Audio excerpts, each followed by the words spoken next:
This is the Welch Hassock fan that I've recently pulled apart, and right now I was cleaning off the stator coils, and I let them dry, and now I'm taping off the inside of the stator plates so that I can spray varnish down below here, below the stator on those coils underneath.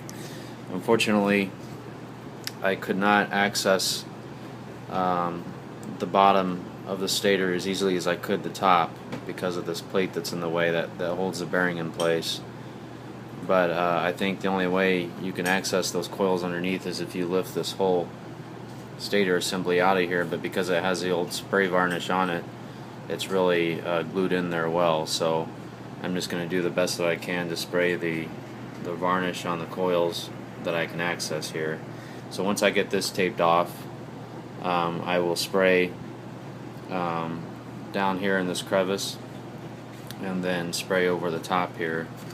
And this is the top plate of the motor, and you can see in there that you can access the bearing a lot easier, but those wicks that are surrounding the bronze bearing are pretty soft, and they're full of oil, so I'm not gonna really bother them. I was able to take this top off, and it looks like that plastic washer in here has worked itself.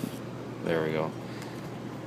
And then on the choke coil or the speed coil, I sprayed varnished in there as well, because I was getting kind of a hum from the fan when I had it running. So I'd always read that that was due to some loose coils. And so once I have that finished varnished, I will put the base of the hassock back together. I'll put the switch back in there, and then I'll be finished. Thanks for watching. Now I'm getting ready to spray the varnish on the top of the coils. I've got everything taped off, including the bottom bearing assembly, so that I don't get any varnish on the bearing. And I'm going to spray it and then let it dry, and then I'll put the fan back together. I've got the motor spray varnished now, and I was careful to keep the bronze bearing at the bottom from getting covered with the varnish, and the outside too. I taped it off really well.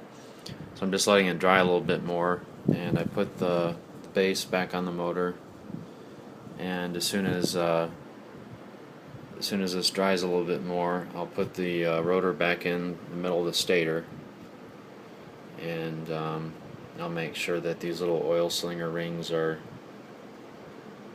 on there the proper way, and there's a bottom one there too. That little slinger ring has to fit in the slot, otherwise it doesn't seat down on top of the bearing correctly.